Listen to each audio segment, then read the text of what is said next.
Terima kasih atas kunjungannya ke channel Andri ADJ. Sebelumnya saya mohon maaf, apabila ada ketidakcocokan atau kesalahan dalam versi cerita, kisah atau silsilah ini. Apabila ada yang tidak berkenan, silahkan tinggalkan pesan di kolom komentar, dan jangan lupa subscribe, like dan hitamkan tombol loncengnya. Terima kasih, silahkan menyimak video selanjutnya. Bagi warga Pekalongan dan sekitarnya tentu tidak asing dengan keberadaan Dewi Lanjar sang penguasa pantai utara.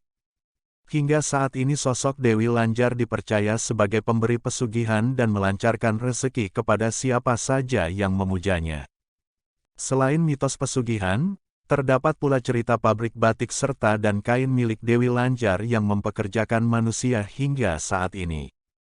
Tak hanya itu, indigo dan pemerhati spiritual disebut mampu melihat kerajaan gaib Dewi Lanjar yang terletak di tepi pantai Selamaran, Pekalongan. Alkisah di daerah Pekalongan pada zaman dahulu, terdapat seorang perempuan yang cantik jelita dengan nama Dewi Rara Kuning. Dalam perjalanan hidupnya, Dewi Rara Kuning mengalami ujian yang sangat berat. Di usia yang masih sangat muda, Dewi Rara Kuning sudah menjadi janda.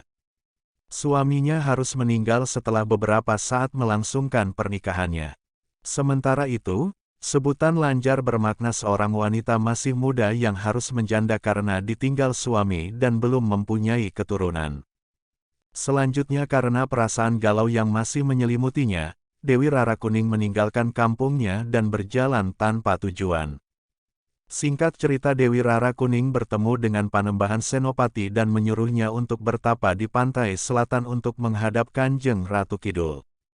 Dari ketekunan atas nasihat yang diberikan Raja Mataram itu, akhirnya Dewi Rara Kuning mendapat moksa hingga bertemu dengan sosok Kanjeng Ratu Kidul.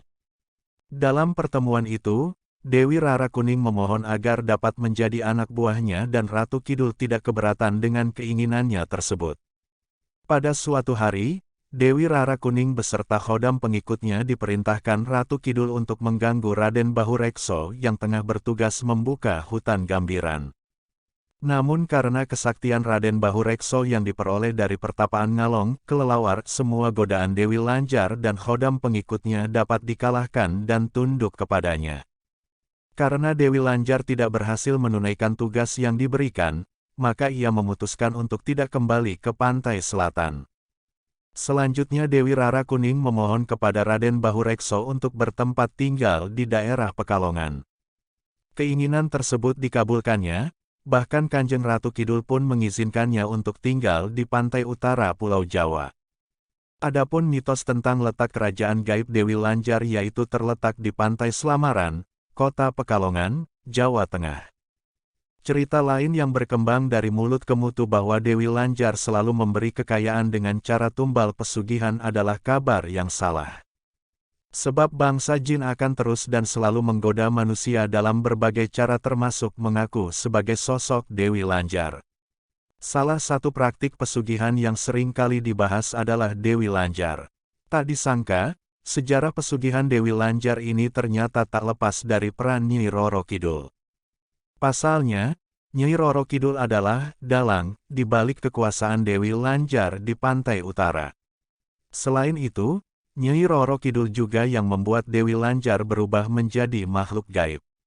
Diceritakan jika sebelumnya, Dewi Lanjar merupakan manusia biasa yang tinggal di pesisir pantai. Lalu bagaimana bisa seorang manusia berubah menjadi makhluk gaib seperti Nyai Roro Kidul? Menurut seorang anak indigo bernama Bang Jo, Dewi Lanjar sejatinya seorang wanita biasa. Dewi lahir dan tumbuh di pesisir pantai Pekalongan, Jawa Tengah. Dewi Lanjar itu dulunya manusia biasa, sama kayak kita, ujar Bang Jo, dikutip dari kanal YouTube Lentera Malam. Dewi Lanjar juga sempat merasakan bagaimana kehidupan layaknya manusia biasa. Bahkan, dia juga menikah dengan seorang pria yang dicintainya, dan berjanji mengikat mimpi bersama. Namun suatu hari, musibah datang menimpa rumah tangga mereka. Suami Dewi Lanjar meninggal dalam sebuah kecelakaan laut. Kala itu, perasaan dan hati Dewi Lanjar pun hancur berkeping-keping karena orang yang dicintai meninggalkannya selama-lamanya.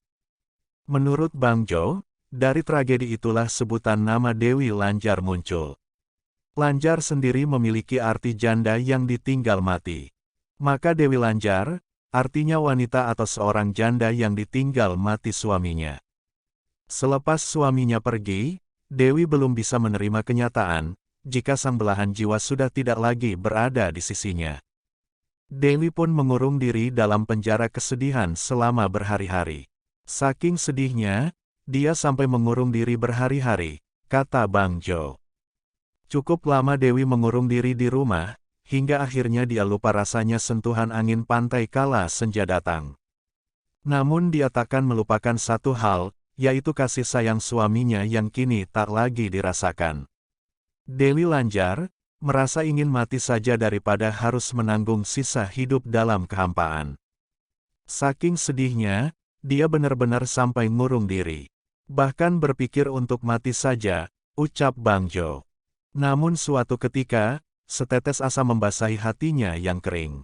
Dewi sadar, ia tidak bisa selamanya mengurung diri dalam kesedihan seperti itu. Dewi pun bertekad bangkit dan menjalani hari seperti sedia kala. Beberapa saat kemudian, langkahnya kembali terbiasa bergerak ke sana kemari. Dia yang semula tertahan sedih, kini mulai tersenyum lagi. Saat Dewi hendak berjalan menuju pantai, dia lalu bertemu dengan seorang pertapa.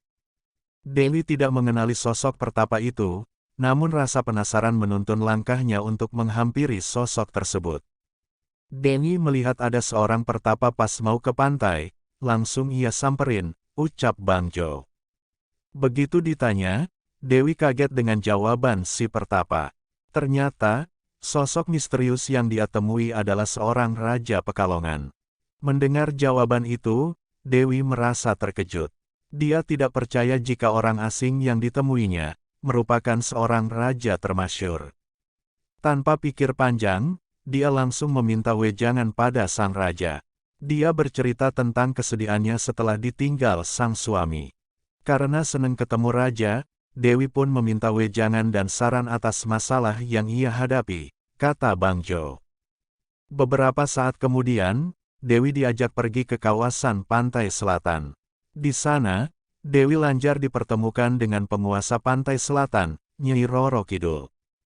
Sang raja mengatakan kepada Dewi Lanjar, jika Nyi Roro Kidul merupakan sosok yang mampu membantu masalahnya. Dewi Lanjar pun meminta saran terbaik kepada Nyi Roro Kidul. Usai menceritakan masalahnya, Nyi Roro Kidul memerintahkan agar Dewi Lanjar segera melakukan meditasi. Selama beberapa hari, Dewi Lanjar menjalani ros meditasi dalam keheningan. Namun beberapa saat kemudian, perlahan raga dan jiwa Dewi Lanjar hilang ditelan kehampaan. Ternyata, Dewi Lanjar menghilang dari alam nyata. Dia mengalami sebuah proses spiritual yang kerap disebut moksa. Sejak itu dia moksa, dirinya menyatu dengan alam, terang Bang Jo. Setelah menghilang, Dewi Lanjar ditugaskan Nyi Roro Kidul untuk menjaga pantai utara. Begitulah asal mula Dewi Lanjar menjadi penguasa pantai utara. Ternyata, kisah Dewi Lanjar amat berkaitan dengan Nyi Roro Kidul. Di sisi lain, perihal mitos pesugihan, hal itu dilakukan oleh oknum tak bertanggung jawab. Soal isu pesugihan, itu ulah orang-orang tak bertanggung jawab. Padahal Dewi Lanjar tak pernah bersedia disembah, apalagi pesugihan, pungkas Bang Jo. Terima kasih atas kunjungannya. Terlepas dari kisah mitos atau fakta, mohon maaf kalau ada kata-kata yang salah, silahkan kunjungi video berikutnya di channel ini.